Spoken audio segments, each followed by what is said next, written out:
Castañón Amaro, que es maestro en Ciencias Penales por la Benemérita Universidad Autónoma de Puebla, doctor en Derecho por nuestra alma mater, la Benemérita Universidad Autónoma de Puebla. Ha tenido también un postdoctorados sobre él en la cuestión esta del sistema penal acusatorio. Este día, el doctor Edmundo Rancés Castañón Amaro va a tratar el tema criterios de oportunidad en el contexto del sistema penal acusatorio en México. Reciba la cordialidad de siempre, doctor Edmundo Rancés Castañón Amaro. Por favor, inicie su exposición. Gracias, doctor. Muy buenas noches a todos. ¿Sí todos me escuchan bien? Porque como ha habido algunos problemas técnicos... Ah, sí. Perfecto. Bueno, pues yo sé que... Gracias, muy amable. Yo sé que ahorita ya estamos acabando y ha habido algunas cuestiones técnicas que nos han un poquito retrasado. No quiero hacer muy extensivo. De hecho, elaboré una presentación, la cual voy a compartir al doctor Rafael. En su momento, él les hará llegar por los conductos conducentes. Bueno, pues ya esta presentación muy breve.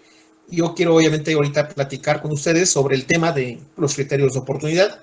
Creo que es un tema que en los últimos meses ha cobrado, pues yo creo que mucha relevancia, porque pues ha habido casos muy particulares como el caso de Emilio Lozoya, el caso de Rosario Robles, que se están pues proponiendo análisis la Fiscalía General de la República para acogerse a este, pues voy a llamarle herramienta, ¿no? O mecanismo, como ahorita voy a entrar más a fondo, pero ha sido criticado por muchos. Yo creo que no es buena críticas sin conocer a fondo las ventajas y también bondades que tiene pues este modelo, ¿no? Que a veces igual como abogados defensores lo podemos obviamente utilizar y creo que vale la pena conocerlo, ¿no? En el caso particular de los criterios de oportunidad, no olvidemos que hay un fundamento constitucional. O sea, cuando a veces se ha dicho que están fuera de la ley, yo siempre le digo a los estudiantes, bueno, hay un fundamento en la Constitución, en el artículo 21, en el párrafo séptimo, me parece, ahí está claramente que el Ministerio Público, y dice podrá, ¿no? Al decir podrá, bueno, pues no está obligado, es una facultad, ¿no? Tiene potestativa para considerar criterios de oportunidad. Claro, dice ahí, bajo el ejercicio de la acción penal, bajo los supuestos y condiciones que fije la ley, ¿no? Obviamente la ley, pues es el Código Nacional de Procedimientos Penales. Y ya en el Código Nacional, en el Código Procesal Nacional, está pues señalado en el artículo 256, ¿no? Para ser más concretos. Ahí vienen diversas hipótesis, que ahorita voy a nada más así muy brevemente de esas hipótesis. Y voy a poner algunos ejemplos que de hecho en la vida práctica a mí me ha pasado. Y también cuando yo trabajé hace tiempo en áreas de gobierno, igual en materia de justicia, pues creo que ahorita ya le encuentro como que un sentido, ¿no? Porque hay veces que sí, a mí me llegó a pasar que dices, ahora ¿qué hago con este asunto? ¿No? Ese asunto lo tengo ahí, lo mando al archivo, que es lo más común, ¿no? Si ahorita analizamos las últimas estadísticas, más del 50% de las carpetas de investigación a nivel nacional se envían al archivo, ya sea archivo temporal o archivo en reserva, como le llaman, o incluso definitivo. Es decir, más de la mitad de los asuntos se están archivando. Esa es una realidad que no podemos soslayar. Entonces, bueno, el 256 establece que el Ministerio Público podrá abstenerse de ejercer la acción penal, ¿no?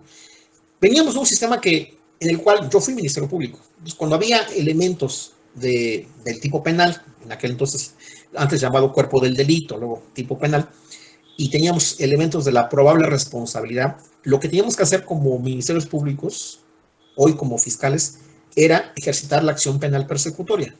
O sea, no era de que lo hago, lo puedo no hacer, sino era una obligación hacerlo. Por lo menos así a nosotros nos los planteábamos en la Procuraduría de Justicia de Puebla en aquel entonces.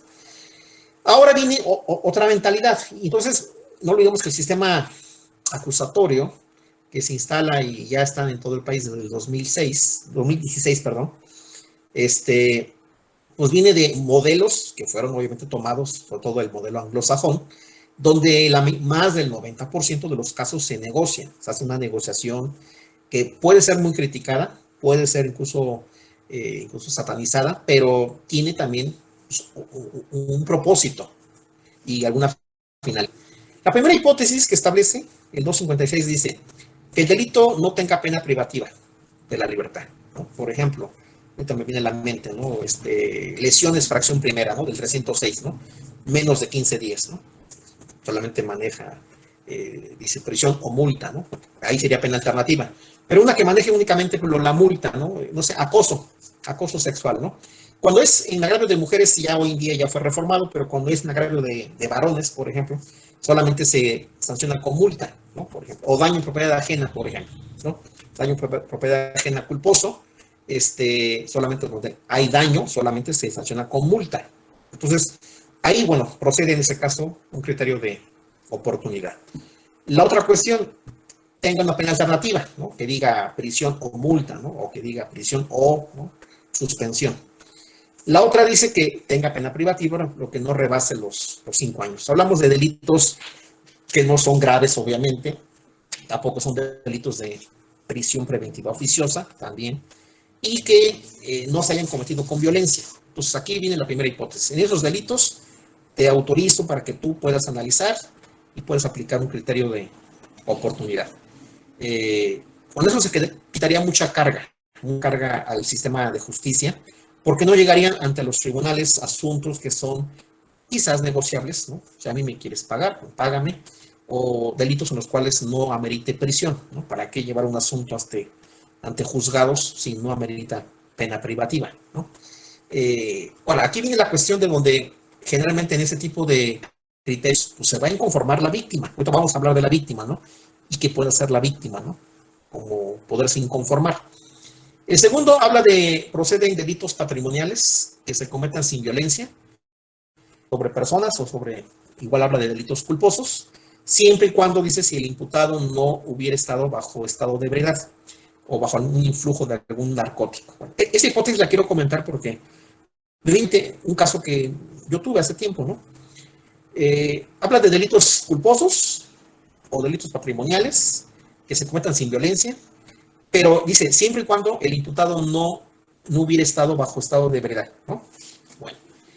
Y lo voy a ligar con la tercera hipótesis que dice, cuando el imputado haya sufrido una consecuencia, como consecuencia directa del hecho delictivo, un daño físico o psicoemocional grave, ¿no?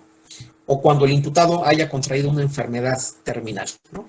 Que torne notoriamente innecesaria o desproporcional la aplicación de la pena. Bueno, voy a la segunda fracción, que dice que fuera un delito culposo, pero que dice siempre y cuando el imputado no hubiera estado en un estado de ebriedad, ¿no? Bajo esta tenor de ideas, si va manejando el ejemplo, una persona y va a bordo su familia, ¿no? Y en su momento sufre un hecho de tránsito y con motivo de ese hecho de tránsito falleciere sus familiares, en Puebla se aplicaría lo que marca el artículo 92, ¿no? Dice que no habrá responsabilidad penal cuando conduciendo un vehículo se lesione o se cause la muerte de uno de los familiares, ¿no? Incluso habla de personas que estuvieran en una relación de concubinato, o inclusive habla de personas que se encuentren vinculadas por afecto. Hablamos de amigos, ¿no? Amigos, compañeros. Pero luego dice el segundo párrafo, eso no va a aplicar siempre y cuando se encontrara en estado de ebriedad, ¿no? Pongo el ejemplo, sale manejando de una boda, una fiesta, ahorita no se puede por la pandemia, pero en la época que sí se podía, sale un padre de familia, quizás tomó algunas copas, ¿no? Unas bebidas alcohólicas, y en su momento va manejando su vehículo. Está mal que lo conduzca, estoy de acuerdo que no debió haberlo hecho, pero bueno, lo hace, va con su esposa y sus hijos. Tiene un accidente y fallecen obviamente su esposa y sus hijos, ¿no? Si yo me voy al artículo 92, no aplicaría, porque en automático dice, va en estado de ebriedad, no, superior al primer grado, o sea, 0.09, 0.08, 0.019, ¿no? Entonces, vas arriba de este grado, y entonces, si va manejando y priva de la vida, ¿no?, con motivo de ese hecho de tránsito a su familia, tendría que castigarse, habría sanción.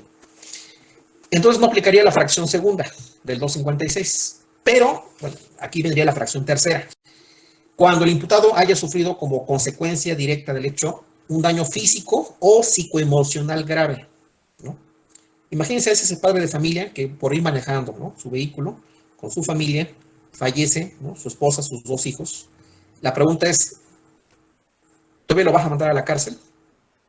Habrá gente que diga que sí. Es más, yo cuando hice la pregunta una vez en un auditorio me decían, pues obviamente los padres de familia o sea, sus suegros, ¿no? Los suegros quizás iban a pedir sanción, ¿no?, pena privativa y que fuera a la cárcel, ¿no?, porque no debió haber ido manejando, ¿no?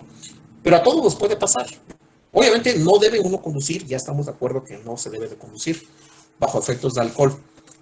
Si perdió a su familia, creo que se podría equiparar como un daño psicoemocional grave, ¿no? Ahora, el otro daño físico, el ejemplo que yo ponía, ¿no?, con motivo del hecho delictivo, ¿no? A lo mejor hablamos de un sujeto que igual, ¿no?, se echa a correr, lo atropellan, queda paralítico, ¿no? Obviamente el sujeto sí robó la tienda, ¿no?, del Oxxo, y después cuando sale, pues, con motivo del hecho de tránsito, a lo mejor le dan un disparo o lo atropellan, ¿no?, por ir huyendo, y sufre un daño físico grave, ¿no? O la otra hipótesis, ¿no?, se encuentra bajo una enfermedad terminal. A mí me tocó un caso, también conocer hace tiempo, no voy a decir obviamente los nombres para no involucrar datos personales, pero fue de un sujeto que en su momento lo contagia a su pareja con VIH-Sida, el virus. Cuando le va a reclamar a su pareja, pues le dice que sí, que él casi lo hizo a adrede, ¿no? Entonces él se molesta y pues mata a su pareja sentimental, va a la cárcel, ¿no?, por homicidio. Obviamente se contagia de VIH-Sida, comienza ya los efectos de la enfermedad y ya estaba ya en fase terminal. Yo me acuerdo que estaba yo en centros de reclusión, entraba, salía, casi 2-3 veces por semana. La pregunta es, tenerlo ahí, sabiendo que va a morir posiblemente a los pocos meses, porque era muy seguro, ya estaba muy avanzada su enfermedad, o igual hablamos de un cáncer, ¿no?, gente que está con cáncer, ¿no?, tenerlos en un centro de reclusión donde no tiene las condiciones para atenderlo médicamente, realmente hay que analizar y sopesar, ¿no? Tenerlo ahí, yo me acuerdo que ese sujeto que yo les platicaba, la juez que tenía el caso, lo dejó libre, pero la juez sí tiene la facultad desde hace mucho tiempo y nadie dice nada, la gente no ha dicho nada y ya tiene años que está esta hipótesis, el artículo 76, que dice, del Código Penal de Puebla, obviamente, dice, el juez a petición de parte podrá prescindir de la imposición de la pena privativa de libertad o sustituirla por una menos grave cuando la imposición resulte notoriamente innecesaria e irracional. Esa misma hipótesis que tiene hoy en día el juez en Puebla se le dio al Ministerio Público a nivel nacional. Repito, ya estaban en el Código Penal de Puebla. Me acuerdo que en ese asunto que yo les comentaba, porque además a quien mató era una gente muy conocida, ¿no? Entonces me acuerdo que lo deja en libertad la juez y a las 2 semanas fallece el sujeto. Salió en los medios de comunicación, fallece el sujeto por VIH-Sida. La juez dice, ya me habían traído los documentos, los dictámenes, ya estaba enfermo, ya estaba muy, muy grave. Tenerlo ahí y que yo le imponga una sentencia de 50 años de prisión, o sea, tiene sentido. Y repito, ya en Puebla ya se puede. En Puebla desde hace muchas décadas está esa facultad del artículo 76. Nada más que ahora se le trasladó al Ministerio Público. Y ahí sí como que todo el mundo como que respinga, ¿no? ¿Cómo que el Ministerio Público se abstiene de ejercitar? Bueno, pues ya lo hacía también el juez y se podía abstener de imponer la sanción. O inclusive cambiarla por una menos grave, ¿no? A lo mejor hubiera sido arraigo domiciliario, ¿no? Quizás, no sé, la juez, ¿no?, en su momento. También dice ahí el 76, dice, con motivo de que el delito haya sufrido consecuencias graves en su persona.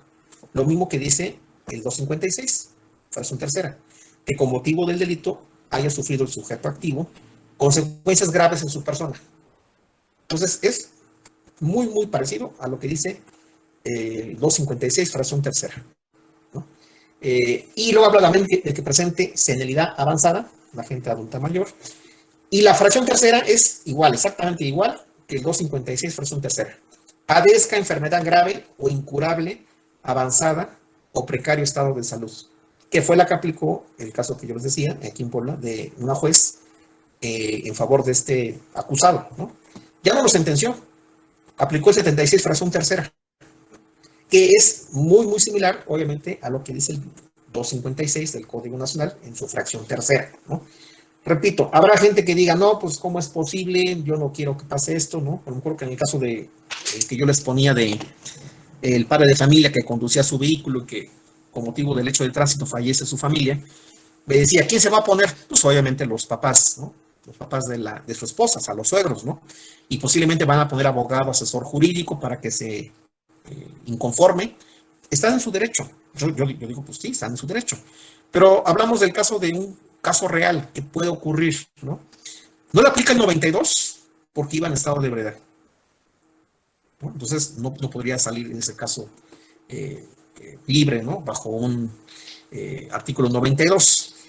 La fracción cuarta del 256 habla de que la pena o la medida de seguridad que pudiera imponerse por el hecho delictivo carezca de importancia en consideración a la pena o medida ya impuesta o a la que se le podría imponer por otro delito. A ver, aquí ¿qué hace el Ministerio Público? Y a mí me tocó varios casos. Yo estaba en dirección de cerezos, ¿no? En aquel entonces. Tenía yo ahí a gente que ya estaba incluso sentenciada, o algunos procesados, pero algunos eran ya sentenciados, por delitos de homicidio, secuestro, con 70 años de prisión, 50 años de prisión. Y luego cometían un delito dentro de la cárcel, ¿no? No sé, una riña, ¿no? Se peleaban con un compañero de ahí de celda y había lesiones. ¿Okay? Pregunta, ¿vas a llevar un caso de lesiones, no sé, fracción segunda del 306, ¿no? Más de 15 días, ¿no? Vas a llevarlo ante un juicio para que le impongan cuánto de años. Tiene 80. 80 de prisión ya tiene, o tiene 120, de acuerdo a la ley de secuestro, ¿no? Vigente en México, ¿no? ¿Cuánto le vas a imponer? ¿5 años? ¿6 años de prisión? Tiene sentido que lleves un caso, lo judicialices, ¿no? Para que lo lleves hasta ahí. Por eso ahí, bueno, en ese caso yo creo que, como Ministerio Público se piensa, dice, bueno, no tiene sentido que yo lleve el asunto, porque dice, carezca de importancia en consideración a la pena o medida de seguridad que ya tiene impuesta o a la que se le podría imponer, ¿no? Por un delito que está siendo procesado, ¿no? Ahora, aquí también hay que hacernos la pregunta, ajá, ¿y qué pasa con la víctima, que fue víctima del delito? Por ejemplo, en este caso el interno, ¿no? Que fue lesionado en el centro de reclusión. Él quiere que le paguen los daños, ¿no? Imagínense a un interno que a lo mejor le hicieron una herida, ¿no? En la cara con cicatriz, ¿no? Y él va a decir, yo quiero que lo lleven a juicio. No me importa que la sanción sea de 6 años. Y él tiene 80. No, a mí no me interesa eso. O sea, yo quiero justicia. Por eso ahí viene el dilema de que quizás para el Ministerio Público sea de poca importancia, ¿no? Para él, ¿no? Y luego viene la fracción quinta, que es la más, creo que polémica, y hoy viene al tema, porque la fracción quinta del 256 habla de cuando el imputado aporte información esencial y eficaz, aquí subrayo, eficaz, es decir, información que va a dar y que va a servir para la persecución de un delito más grave. O sea, si él está siendo investigado por un delito, él debe dar información para poder investigar un delito más grave, del cual él está siendo investigado. Si no, no tendría sentido. Te voy a negociar. Tú me ofreces información, pero para investigar a quién y qué delitos voy a investigar, ¿no? Si son delitos menores a los tuyos, no me conviene negociar contigo, ¿no? Y además dice, y se comprometa a comparecer en juicio. Y aquí viene el caso Lozoya. Si Lozoya aporta información, dice, esencial y eficaz, y además se compromete que cuando llegue el juicio contra, no sé, Enrique Peña Nieto o Luis Videgaray, tiene que comprometerse que va a estar ahí y que va a comparecer y que va a declarar. Y además que la información que va a dar va a ser una información eficaz y esencial. Porque él puede sacar una denuncia de 80 páginas, como la que presentó, y él puede decir, pasó esto y esto. Ajá, pues demuéstralo. Es que yo le entregué dinero en las maletas. ¿Cómo? O que tienes videos. Ok, va a ver los videos, ¿no? Ya unos videos ya fueron difundidos por redes sociales, ¿no? Bueno, entonces, si él aporta información eficaz y además esencial, pues ahí es donde entra la negociación, ¿no? De hecho, hoy estaba yo leyendo una nota, el doctor Rafael, que hace incluso diga, lo voy a platicar en la ponencia con aquí en el coloquio. Hubo un asunto donde negoció ayer una persona que es alcalde, ¿no? Es alcalde de ahí de un municipio de Chihuahua. Le había entregado dinero, 3 millones de pesos, César Duarte, y el que está detenido en Estados Unidos. Le entregó dinero para su campaña. Al enterarse que estaba siendo investigado, fue y dijo, ahí está el dinero, devuelvo el dinero, 3 millones de pesos que me dio para mi campaña, y ¿saben qué? Pues quiero negociar un criterio de oportunidad, y además voy a declarar que quien me dio el dinero fue César Duarte, ¿no? Para que ahí se le investigue y se le sancione cuando llega a México, se le pueda perseguir por delitos más graves. Y ayer fue eso, ayer salió la nota, y se negocia, alcalde de, no sé, no recuerdo qué municipio, de Chihuahua, negocia un criterio de oportunidad con el Ministerio Público. Devolvió el dinero y obviamente va a comparecer, ¿no? Para declarar en contra de César Duarte. Algo que no debemos olvidar es que estos criterios se aplican sí y solo si se paga o se garantiza la reparación del daño a las víctimas, ¿no? Si no hay una reparación, pues no se puede aplicar. Finalmente, la fracción sexta habla de cuando, a razón de las causas, que esa es para mí un poco polémica, cuando a razón de las causas o circunstancias que rodeen la comisión de la conducta punible, resulte desproporcionada o irrazonable la persecución penal. Yo a esa le llamo el comodín. O sea, si no entra en la fracción primera, segunda, tercera o cuarta o quinta, pues mételo en la fracción sexta, ¿no? Así dice, ¿eh? O sea, cuando por razón de las causas o circunstancias que rodean la comisión de la conducta punible, resulte desproporcionada o irrazonable la persecución penal. Si el Ministerio Público dice, para mí ya no es razonable perseguir a esta persona, para mí ya es totalmente desproporcionado, no tiene sentido, ¿no?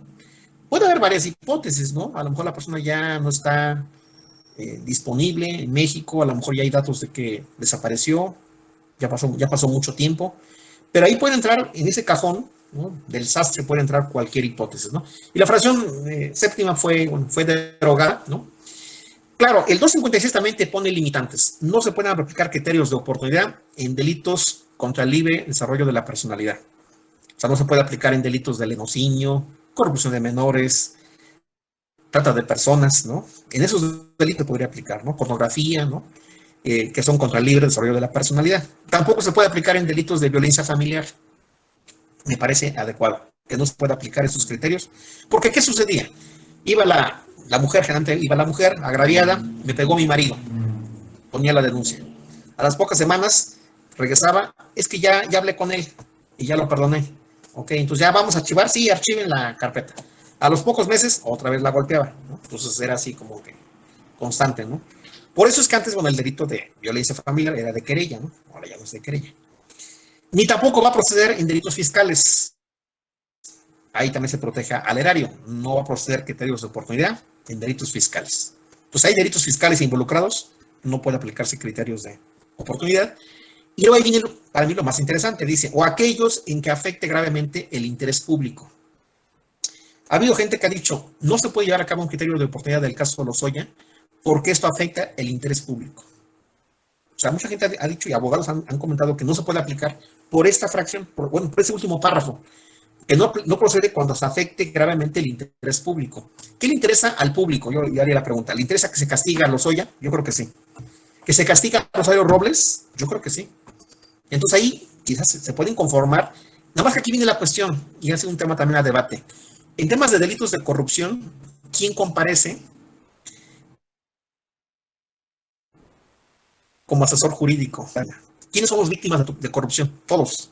Ustedes, su servidor, todos somos víctimas. Alguien tiene que estar presente en esos juicios, en esos procesos, yo creo. Lo ha intentado una ONG que se llama Tojil, lo ha intentado.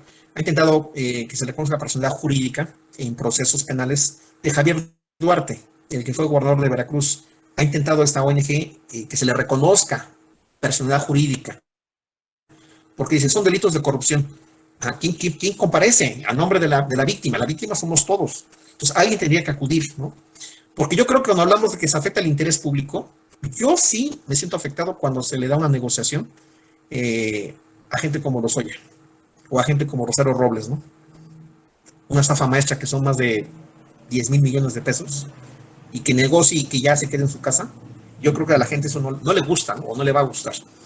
Y bueno, no olvidemos que esos criterios de oportunidad, para que se puedan aplicar, dice el Código, ¿no?, Nacional de Procedimientos Penales, que será con bases objetivas, ¿no?, sin discriminación, valorando las circunstancias especiales, ¿no?, del caso, y además claramente te remite a un protocolo. Se supone que cada fiscalía o Procuraduría de Justicia de los Estados de la República, incluyendo la Fiscalía de la República, la federal, tienen criterios generales.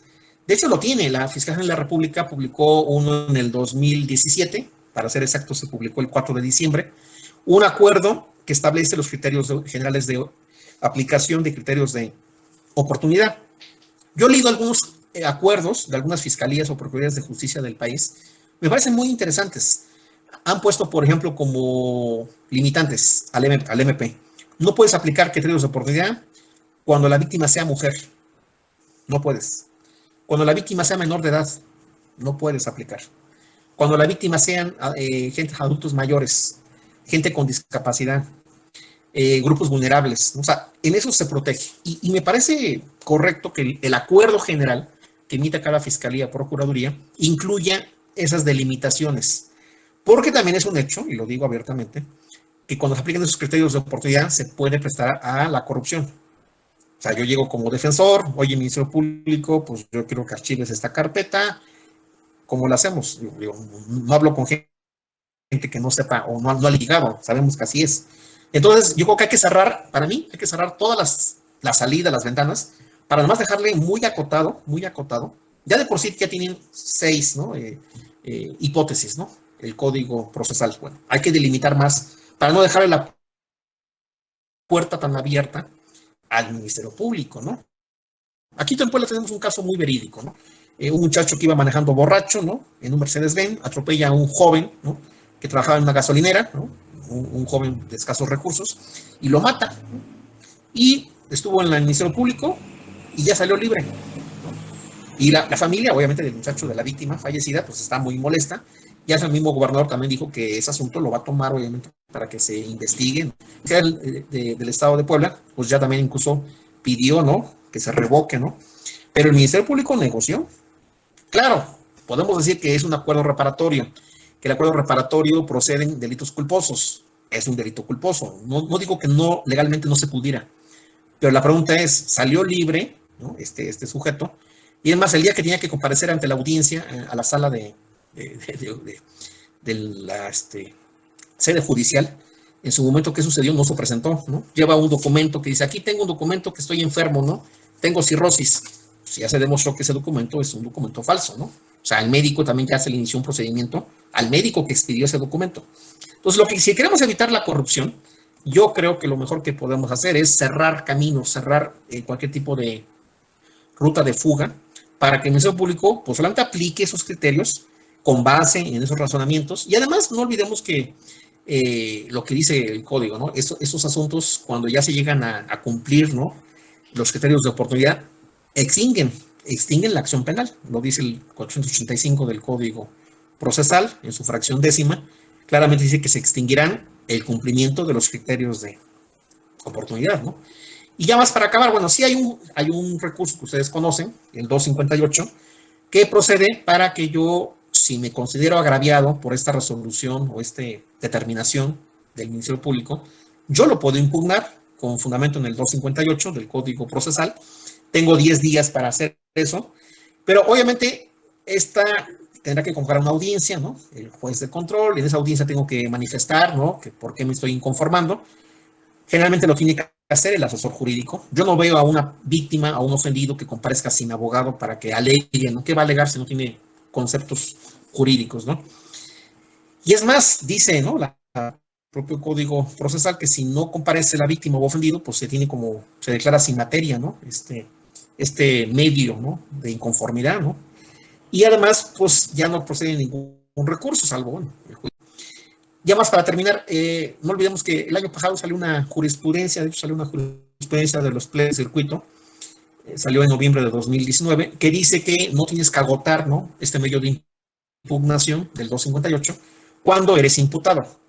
Es decir, si tú eres imputado, no estás obligado a agotar, ¿no? Este medio de impugnación. Si eres víctima o ofendido, sí estás obligado, ¿no? Porque lo dice el 258. Claro, como imputado, yo veo poco probable que un imputado o acusado quiera impugnar, ¿no?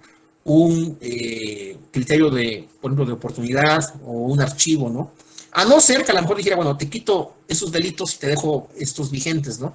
O a lo mejor puede ser que alguno de los imputados diga, ok, éramos 5, y a 4 ya los archivó, ¿no? Dijo que ellos no los va a investigar, pero a mí sí me va a investigar, ¿no? Entonces, contra ese acuerdo, pues yo sí estoy en contra, ¿no? Entonces, podría impugnar el acusado o el imputado puede impugnarlo, ¿no? Y bueno, pues hasta ahí llegaría así que mi participación. Yo le haré llegar al doctor Rafael mi presentación. Ojalá las pueda hacer llegar a ustedes para compartírselas. Y pues agradezco mucho nuevamente al doctor Rafael Sánchez Vázquez su invitación a este coloquio internacional y nacional sobre derechos humanos y procuración de justicia en el siglo XXI. Muy amable. Gracias a todos.